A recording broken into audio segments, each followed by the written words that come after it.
वितरण सुरु भएको 10 वर्षमा एमआरपी लिनेको संख्या 60 लाख नाग्यो। अहिले पनि दैनिक 2000 जनाको आवेदन। आगामी वर्ष असारदेखि अनिवार्य रूपमा ई पासपोर्ट सुरु हुने। विद्युत खपत कम गर्ने विद्युतीय उपकरण स्वदेशमै उत्पादन गर्न व्यवसायीलाई अर्थमन्त्री खतिवडाको आह्वान। प्रदेश 5 मा विद्युत चोरी गर्ने झण्डै 4000 जनालाई कारबाही गर्दा 2 करोड 7 लाख रुपैयाँ राजस्व सङ्कलन। भारतले प्रक्षेपण गरेको चन्द्रयान 2 चन्द्रमामा अवतरण गर्न असफल। निराश नहुन वैज्ञानिकलाई प्रधानमन्त्री मोदीको आग्रह। र एसएससी अन्डर 19 एसिया कप क्रिकेटको समूह 1 को खेलमा अफगानिस्तानद्वारा कुवेत 7 विकेटले पराजित। नमस्कार, कान्तिपुर डायरीका साथमा साथी सुरज र म बासु। समाचार अब विस्तारमा। मेसिन रिडेबल पासपोर्ट एमआरपी वितरण सुरु भएको 10 वर्षमा 60,16,042 जनाले एमआरपी लिएका छन्। अन्तर्राष्ट्रिय नागरिक उड्डयन निकाय आइकाओको प्रावधानमा 2067 पुस 9 गतेबाट नेपालमा एमआरपी अनिवार्य गरिएको हो। वितरणमा भएका मध्ये सबैभन्दा बढी सेवाग्राहीले जिल्ला वा इकाइ प्रशासन कार्यालयहरूबाट 29,86,054 जनाले एमआरपी लिएका छन्। जिल्लापछि परराष्ट्रको केन्द्रीय राहदानी महाशाखाबाट एमआरपी लिनेको संख्या 23,38,843 रहेको छ। विभागका निर्देशक राज आर्यालका अनुसार अहिले पनि औसतमा दैनिक 2000 जनाले राहदानी आवेदन दिने गरेका छन्। एमआरपीको खाली बुकलेटमा व्यक्तिगत विवरण भर्ने क्रममा बिग्रिएको अवस्थामा रद्द पासपोर्टको संख्या मात्रै 81,921 रहेको छ। बनिसकेको एमआरपीमा दाग देखिएमा, लेमिनेसन बिग्रिएको पाइएमा वा अन्य विवरण बिग्रिएमा त्यसलाई रद्द राहदानी मानिने गरिएको छ र यसको लागत खर्च सम्बद्ध उत्पादक कम्पनीले बेहोर्नेछ। अन्तर्राष्ट्रिय बिडिङमा छानिएर फ्रेन्च कम्पनी ओभर्थले एमआरपी छाप्ने गरेको छ। 2072 मङ्सिर 8 गतेबाट हस्तलिखित पासपोर्ट पूर्ण रूपमा खारेज भएको थियो। सरकारले आगामी वर्ष असारदेखि अनिवार्य रूपमा ई पासपोर्ट सुरु गर्ने भएपछि अहिले छापिएर स्टकमा राखिएका 10 लाख एमआरपी अब 1 वर्षभित्रै वितरण र नवीकरण भइसक्नेछ।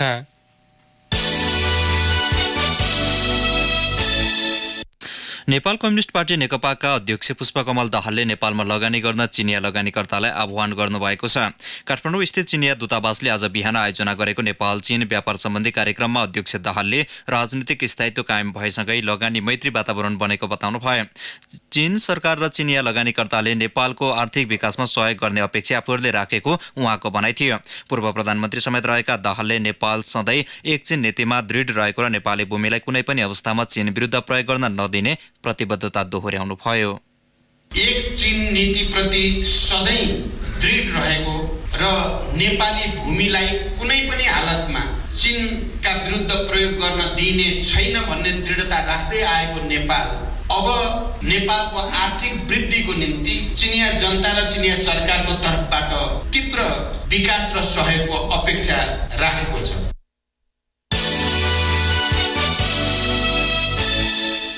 अर्थमन्त्री युवराज खतिवडाले विद्युत खपत कम गर्ने विद्युतीय उपकरण स्वदेशमै उत्पादन गर्ने व्यवसायीहरूलाई आह्वान गर्नुभएको छ। नेपाल विद्युतीय व्यवसायी महासङ्घको 10औं वार्षिक साधारण सभालाई सम्बोधन गर्दै मन्त्री खतिवडाले विद्युत खपत कम गर्ने उपकरणमा मुलुक आत्मनिर्भर हुनुपर्ने बताउनुभयो। विद्युत खपत कम गर्ने उपकरणहरू नेपालमै उत्पादन भए सरकारले त्यस्ता उद्योगलाई संरक्षण दिने मन्त्री खतिवडाले प्रतिबद्धता जनाउनुभयो। मुलुकलाई सम्पूर्ण आधुनिक ऊर्जामा आत्मनिर्भर बनाउने योजनाका साथ सरकार अघि बढेको मन्त्री खतिवडाले बताउनुभयो। मुलुक ऊर्जा उत्पादनमा आत्मनिर्भर हुँदै गएको भन्दै उहाँले ऊर्जाजन्य वस्तुको उत्पादनमा पनि आत्मनिर्भर हुनुपर्ने बेला आएको बताउनुभयो। ऊर्जाको उत्पादनमा आत्मनिर्भर हुँदैछौँ भने ऊर्जालाई चाहिने उपभोगजन्य वस्तुको उत्पादनमा पनि आत्मनिर्भरतर्फ अघि बढ्नु पर्यो। म तपाईँलाई आह्वान गर्छु, यस्तो उद्योगहरू स्थापना गर्नलाई तपाईँहरूसँग सरकार सहकार्य गर्न तयार छ। कस्ता कस्ता चिजहरूमा तपाईँहरू अहिले नै आत्मनिर्भर हुनुहुन्छ, कस्ता चिजमा अलिकति प्राविधिक सहयोग भयो भने तपाईँ त्यहाँ जान सक्नुहुन्छ र कस्तो अवस्थामा मात्रै हामीले आयात गर्नुपर्ने हुन्छ त्यो कार्ययोजना चाहिँ लिएर तपाईँहरू हामीसँग आउनुहोस्। अर्काको उत्पादनको व्यापारमा नाफा होइन, आफ्नै उत्पादनको व्यवसायमा नाफा गरौँ भनेर मूल स्पिरिट सरकारको त्यही हो। विद्युत र पेट्रोलियम पदार्थको आयातमा मात्र वार्षिक अर्बौं रुपैयाँ बाहिरिने गरेको भन्दै मन्त्री खतिवडाले यस्ता वस्तुको खपत कम गर्नेतर्फ सरकार केन्द्रित भएको बताउनुभयो। तामाकोशी जलविद्युत आयोजना सञ्चालनमा आएपछि भारतबाट विद्युत आयात गर्न नपर्ने भन्दै उहाँले पेट्रोलियम पदार्थको आयात पनि बिस्तारै कम हुँदै गएको बताउनुभयो। यसलाई पनि बिस्तारै कम गर्दै लैजाने उहाँले बताउनुभयो। आजभन्दा 20 वर्ष अगाडि प्रति व्यक्ति 50 किलोवाट आवर्स विद्युत खपत हुन्थ्यो भने अहिले 200 नागेको छ। हामी प्रति व्यक्ति विद्युत खपतलाई घटीमा 1500 किलोवाट आवर्स पुर्याउन खोजिरहेका छौँ। अनि विद्युत त खाना खाए जस्तो खाएर त उपभोग हुने होइन होला, उपभोग गर्न त उपकरणै चाहिने होला। ती उपकरणहरू विभिन्न प्रकारका होलान्, घरमा जोडिने कुराहरू होलान्, कार्यालयमा प्रयोग गरिने कुराहरू होलान्। त्यसो हुनाले सबै प्रणालीमा विद्युतीय उपकरणको प्रयोग नबढाइकन विद्युतको खपत 1500-1600 किलोवाट आवर्स पुर्याउन सकिँदैन। मन्त्री खतिवडाले एलपीजी ग्यासको उपभोगलाई छिट्टै प्रतिस्थापन गर्नुपर्ने बताउनु भएको छ। अहिले एलपीजीको उपभोग स्थिर भएको भन्दै अबको 1-2 वर्षभित्र यसको प्रयोग आधा घटाउने गरी सरकारले रणनीति बनाइरहेको उहाँले बताउनुभयो। एलपीजीको प्रतिस्थापन गर्दै नयाँ विद्युतीय उपकरणको उत्पादनतर्फ पनि अघि बढ्नुपर्ने उहाँको भनाइ थियो।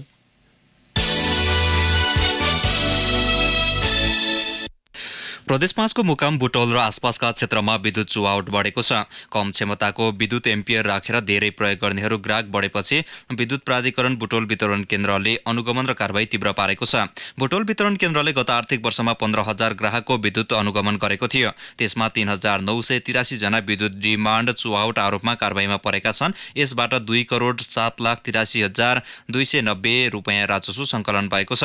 कारबाहीमा पर्नेमा ग्राहक धेरै छन्। प्राधिकरणले ग्राहस्थ, गैर ग्राहस्थ, व्यापारिक र गैर व्यापारिक, औद्योगिक, खानेपानी, सिंचाई, मनोरञ्जन, मठ मन्दिर, धार्मिक स्थल गरी 13वटा वर्गमा ग्राहकलाई निर्धारण गरेर विद्युत उपलब्ध गराएको छ। ग्राहस्थ वर्गमा 5, 15, 30 र 60 एम्पियरको विद्युत क्षमता वर्गीकरण गरेको छ। प्राधिकरणले विद्युत एम्पियर र त्यसको उपयोगका आधारमा शुल्क लिने गरेको छ।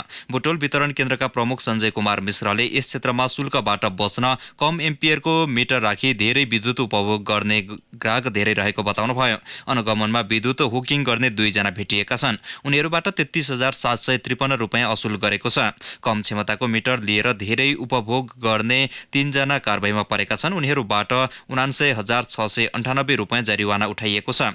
मासिक करिब 12 करोडको विद्युत बेच्ने बुटोल केन्द्रका 63,161 जना ग्राहक रहेका छन्। कान्तिपुर डायरीमा अब ब्रेकको पालो। अब बाँकी प्रसङ्ग। सर्लाही, रौतहट र महोत्तरीका 300 भन्दा धेरैलाई कपाली तम्सुक गरेर मिटर ब्याजमा ऋण प्रवाह गर्दै आएका श्याम प्रदेशी भनिने श्यामकृष्ण शाह अन्ततः पक्राउ परे। उनी हाल सर्लाही स्थित जिल्ला प्रहरीको हिरासतमा छन्। प्रदेशी विरुद्ध जिल्ला अदालतमा मुद्दा दायर गरेर प्रहरीले 1 सातादेखि अनुसन्धान गरिरहेको छ। प्रदेशी पक्राउ परेसँगै मिटर ब्याजमा फँसेका ऋणी भने केही आशावादी देखिएका छन्।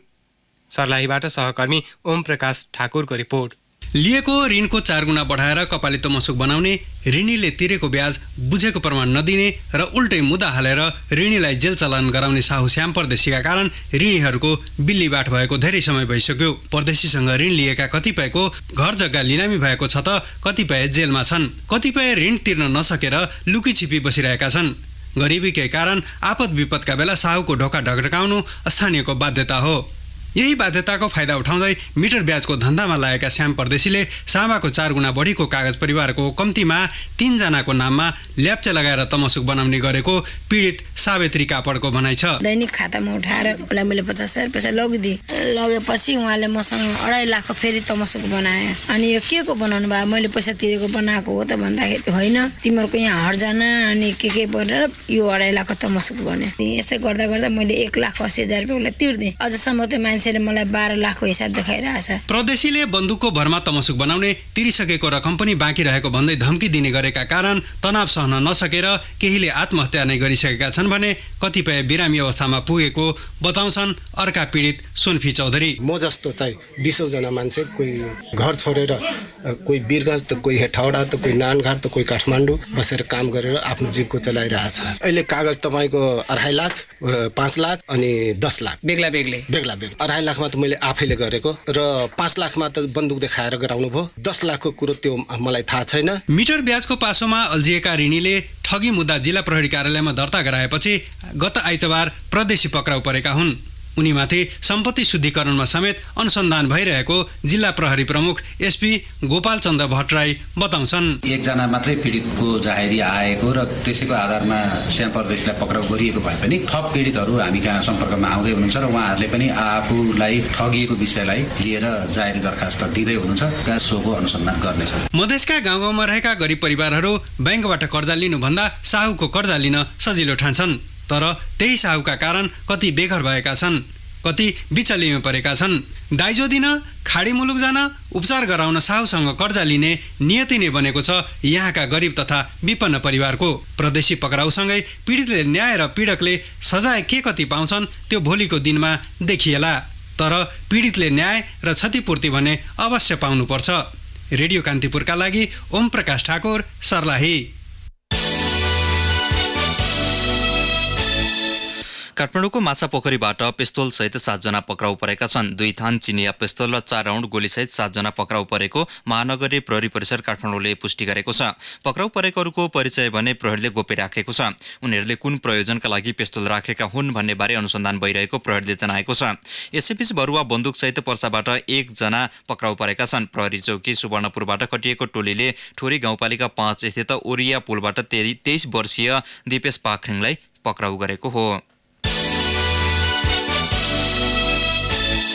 मेलम्ची खानेपानी आयोजना स्थलमा जिल्ला प्रशासनबाट जारी निषेधाज्ञा तोड्दै कामदारहरू धरनामा बसेका छन्। आयोजनाको काम गरे बापत ठेकेदार कम्पनीले दिनुपर्ने तलब माग गर्दै मजदुरहरू आन्दोलनमा उत्रिएपछि प्रमुख जिल्लाधिकारी गोमा देवी चेम्जोङले हिजो आयोजना स्थल वरपर निषेधित क्षेत्र घोषणा गर्नुभएको हो। सिन्धुपाल्चोक स्थित मेलम्ची आयोजनाको कार्यालयमा मुहान सुरुङ क्षेत्रमा हुलदङ्गा र अशान्ति नमचाउन आग्रह गर्दै स्थानीय प्रशासनले अर्को आदेश जारी नभएसम्मका लागि निषेधाज्ञा जारी गरेको हो। मेलम्ची खानेपानी आयोजना प्रमुख सूर्य प्रसाद कणेलले इटालियन ठेकेदार कम्पनी सीएमसीको उपकरण दुरुपयोग गरेको भन्दै राजीनामा माग गर्दै पीडितहरू धरनामा बसेका हुन्। मेलम्ची खानेपानी आयोजना पीडित सङ्घर्ष समितिका संयोजक विष्णुमणि आचार्यले आफूहरूले ज्याला नपाएसम्म आन्दोलन गरिरहने र आयोजनाको काम अघि बढ्न नदिने बताउनुभयो।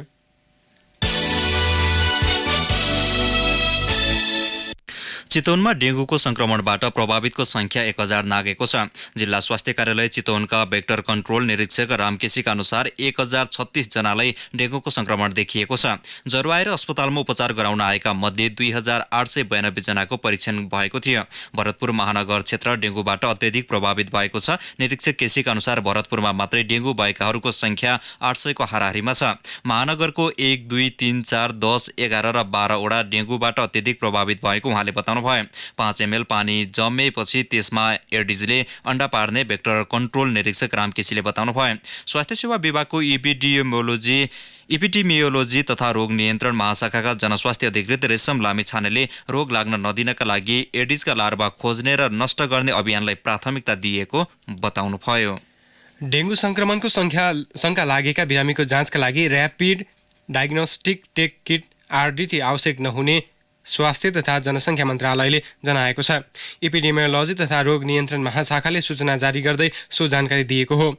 रोगको नियन्त्रणका लागि महाशाखाले अस्पतालहरूमा अत्यधिक मात्रामा आरडिटी किटको माग भइरहेको जनाएको छ।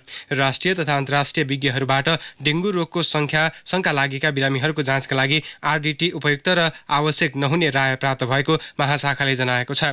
चिकित्सकहरूको सल्लाह अनुसार white blood cell count, platelet र हेमाटोक्रिक परीक्षण गरी रोगको निदान र व्यवस्थापन गर्न महाशाखाले अनुरोध गरेको छ।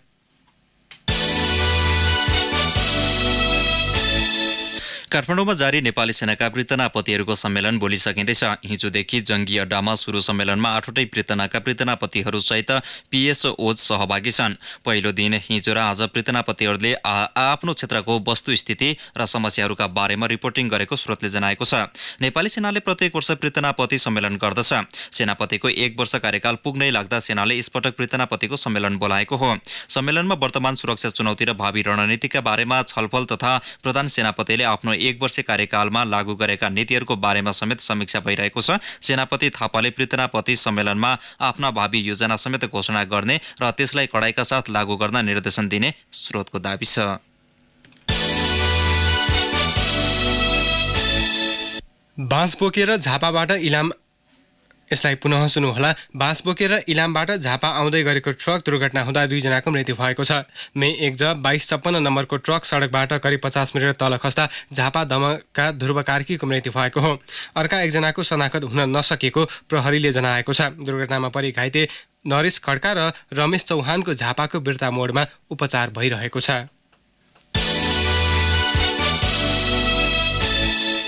अब केही समाचार संक्षेपमा। समयमै पानी नपर्दा धानका खेतमा उम्रिएका खरले 12 का किसान चिन्तित बनेका छन्। अग्ला स्थानमा धानका बोट सुक्न थालेका छन् भने घाँसपात उम्रिएर किसान चिन्तित बनेका हुन्। सर्लाहीको कञ्चनरूप नगरपालिका बालमैत्री नगरपालिकाको रूपमा घोषित भएको छ। 4 वर्षदेखि नगरभित्रका 100% बालबालिकालाई विद्यालय भर्ना गराएको, विद्यालयमा लैङ्गिक शौचालय निर्माण गरिएको, पूर्ण खोप लगाइएको लगायतका गतिविधिमा सक्रियताका साथ काम गरेकाले बालमैत्री घोषणा गरिएको हो। र सुनसरीको कोशी गाउँपालिका 8 स्थित तिनकुनेबाट सशस्त्र प्रहरीले 2 लाख मूल्य बराबरका चोरी पैठारीका सामान बरामद गरेको छ। विराटनगरबाट कटारी जाँदै गरेको ना 5 ख 1133 नम्बरको यात्रुवाहक बसबाट नक्कली बिल बनाई लैजाँदै गरेको लत्ता कपडा सशस्त्र प्रहरी बल नेपाल बोर्डर आउट पोस्ट हरिपुरको टोलीले बरामद गरेको हो। कान्तिपुर डायरीमा अब ओखलढुङ्गा डायरीको पालो। ओखलढुङ्गा डायरीमा कुम्भराज राईको नमस्कार। चर्चा सुरु भएको 35 वर्षपछि ओखलढुङ्गा र खोटाङको सिमानामा बन्ने भनिएको दुधकोशी जलविद्युत आयोजनाको सम्भाव्यता अध्ययन सकिएको छ। सम्भाव्यता अध्ययनको काम सकिएसँगै कुल 635 मेगावाटको जलविद्युत आयोजनाको काम सुरु हुने सम्भावना बढेको हो। डिजाइन अनुसारको काम गर्ने हो भने 7 वर्षमा पूर्वाधार निर्माण सकिने आयोजनाले जनाएको छ। जलाशययुक्त जलविद्युत आयोजना सम्पन्न गर्नलाई 2 खर्ब 20 अर्ब लाग्ने आयोजना प्रमुख वसन्त श्रेष्ठले बताउनुभयो। ओखलढुङ्गाका 1 दर्जन सामुदायिक वनहरूले मछिनोको तेल उत्पादन गरेर राम्रो आमदानी गर्न थालेका छन्। वस्तुभावलाई स्याउला ओछ्याउने काममा प्रयोग हुने मछिनोको तेल उत्पादन गरेर नगद आमदानी गर्न थालेका हुन्। उद्योगबाटै प्रति लिटर 7000ले मछिनोको तेल बिक्री हुने गरेको सृष्टिबुद्ध साझेदारी सुगन्धित तेल उद्योगका सञ्चालक राजेश श्रेष्ठले बताउनुभयो। सबैभन्दा बढी मछिनो तेल उत्पादन खिजीडेम्बा गाउँपालिकामा भइरहेको डिभिजन वन कार्यालयले जनाएको छ। देशकै दोस्रो अग्लो झरना पोकलीको पर्यटन विकासका लागि स्थानीय जुटेका छन्। 130 मिटर अग्लो पोकली झरना क्षेत्रमा विभिन्न पूर्वाधार निर्माण हुने भएको छ। सरकारले पर्यटन वर्ष 2020 को 100 गन्तव्यको सूचीमा राखेपछि स्थानीय हौसिएका हुन्। प्रदेश एक सरकार र संघ सरकारको पर्यटन मन्त्रालयले 50-50 लाख गरी कुल 1 करोड बजेट विनियोजन गरेको छ। त्यसैगरी लिखु गाउँपालिकाले 10 लाख बजेट विनियोजन गरेको छ। पोकलीको पर्यटन विकासका लागि अहिले विस्तृत परियोजना अध्ययन प्रतिवेदन DPR निर्माण गर्ने काम भइरहेको पोकली झरना सेवा समाजका अध्यक्ष मिलन विष्टले बताउनुभयो। ओखलढुङ्गाका स्थानीय तहहरूमा आर्थिक सुशासन कमजोर हुँदै गएको छ। अघिल्ला वर्षको तुलनामा बेरोजु झन बढ्दै गएको छ। केही स्थानीय तहको बेरोजु 6 गुणाले बढेको देखिन्छ। आर्थिक वर्ष 73-74 र 74-75 को महालेखा परीक्षकको लेखा परीक्षण प्रतिवेदन तुलना गर्दा आर्थिक सुशासन झन कमजोर हुँदै गएको देखिएको हो। हवस् त आजलाई ओखलढुङ्गा डायरी यति नै। कुम्भराज राईलाई बिदा दिनुहोस्। नमस्कार। ओखलढुङ्गा डायरीपछि कान्तिपुर डायरीमा पुनः ब्रेकको पालो। अब आर्थिक प्रसङ्ग। दुग्ध विकास संस्थान DDCले आजबाट लागू हुने गरी दुधको मूल्य प्रति लिटर 6 रुपियाँ बढाएको छ। कृषि तथा पशुपन्छी विकास मन्त्रालयले मूल्य बढाउन सिफारिस गरेपछि संस्थानको बोर्ड बैठकले आजबाट लागू हुने गरी दुधको मूल्य प्रति लिटर 6 रुपियाँ बढाएको हो। मन्त्रालयले दुधको मूल्य बढाउन संस्थानलाई अस्ति बिहिबार सिफारिस गरेको थियो। यसअघि केन्द्रीय दुग्ध सहकारी संघ, डेरी उद्योग संघ र नेपाल डेरी एसोसिएसनले दुधको मूल्य बढाउन सरकारलाई दबाब दिँदै आएका थिए। दुधको मूल्य नबढाए सहकारी संस्थाले चरणबद्ध आन्दोलन गर्ने चेतावनी दिँदै आएका थिए। उनीहरूले प्रति लिटर 10 रुपियाँसम्म बढाउन दबाब दिएका थिए। व्यवसायीको दबावपछि मन्त्रालय पनि मूल्य बढाउने तयारी गरेको थियो। सोही अनुसार राष्ट्रिय दुग्ध विकास बोर्डका निमित्त कार्यकारी निर्देशक बाबुकाजी पन्तको संयोजकत्वमा कार्यदल गठन भएको थियो। सो कार्यदलले दुध उत्पादन कम हुने मौसमका लागि 10 रुपियाँ र बढी उत्पादन हुने मौसमका लागि 6 रुपियाँ मूल्य बढाउन मन्त्रालयमा सिफारिस गरेको थियो। कार्यदलको सिफारिस अनुसार कृषि मन्त्रालयले पनि मूल्य बढाउन DDCलाई सिफारिस गरेको हो। मन्त्रालयले मौसम अनुसार 2 पटक मूल्य बढाउन भने अस्वीकृत गरेको छ। DDCका अनुसार उपभोक्ताले अब प्रति लिटर दुधको 76 रुपियाँ तिर्नु पर्नेछ। यसअघि 70 रुपियाँमा बिक्री हुँदै आएको थियो।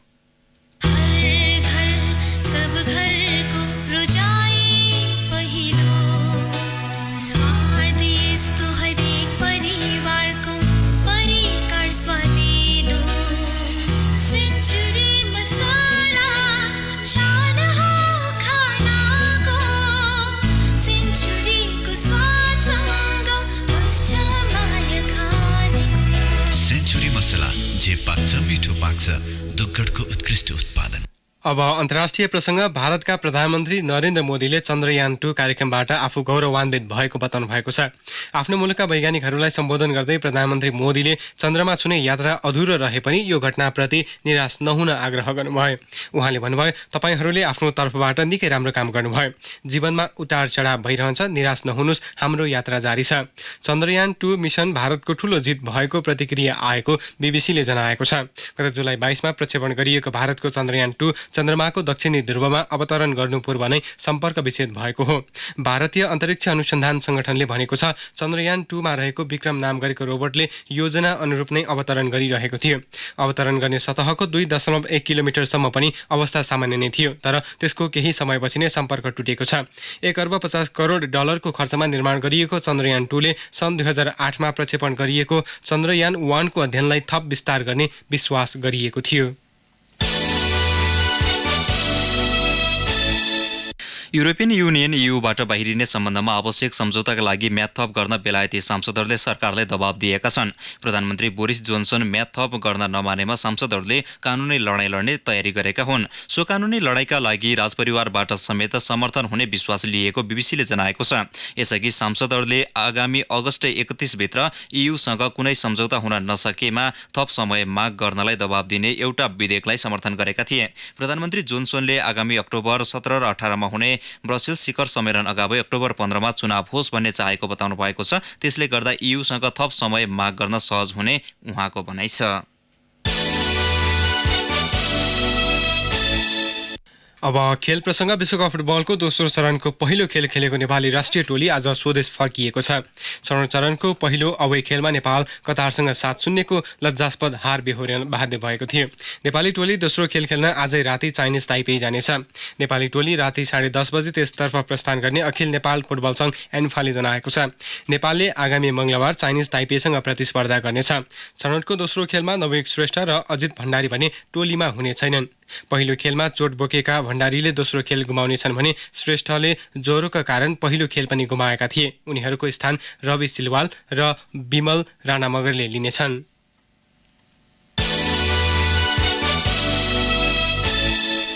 एसएससी अन्डर 19 एसिया कप क्रिकेटको समूह A को खेलमा अफगानिस्तान र इन्डियाले लगातार दोस्रो जित दर्ता गर्दा कुवेत र अफगानिस्तानले भने दुवै खेलमा हार बेहोरेका छन्। आज भएको समूह A को खेलमा अफगानिस्तानले कुवेतलाई 7 विकेटले तथा इन्डियाले पाकिस्तानलाई 60 रनले पराजित गरेको छ। जितसँगै अफगानिस्तान अङ्क तालिकाको पहिलो र इन्डिया दोस्रो स्थानमा उक्लिएका छन्। कोलम्बोमा कुवेतले दिएको 86 रनको झिनो लक्ष्य अफगानिस्तानले 12.5 ओभरमा 3 विकेट गुमाउँदै भेट्टायो। अफगानिस्तानका फरहान जाखिल 38 रनमा नट आउट रहे। रहमुल्लाह खानले 28 रन जोडे। कुवेतका अखिल सजीब नेर फैज अहमद र अब्दुल सदिकले समान 1-1 विकेट लिए। त्यसअघि ब्याटिङ गरेको कुवेत 27.3 ओभरमा 85 रन जोड्दा अल आउट भएको थियो। समूह एकै अर्को खेलमा इन्डियाले दिएको 306 रनको लक्ष्य पछ्याएको पाकिस्तान 46.4 ओभरमा 245 रन जोड्दा अल आउट भयो। पाकिस्तानका रोहेल नजिरले 117 रन जोडे पनि जितका लागि पर्याप्त भएन। हौस्, प्रसङ्गसँगै कान्तिपुर डायरीको यो बुलेटिन अहिलेलाई यहीँ सकिन्छ। राति 8 बजे सेक्युरिटी एन्ड क्राइम डायरीका साथमा उपस्थित हुने नै छौँ। अहिलेलाई साथी सुरज र म बासु बिदा हुन्छौँ। नमस्कार।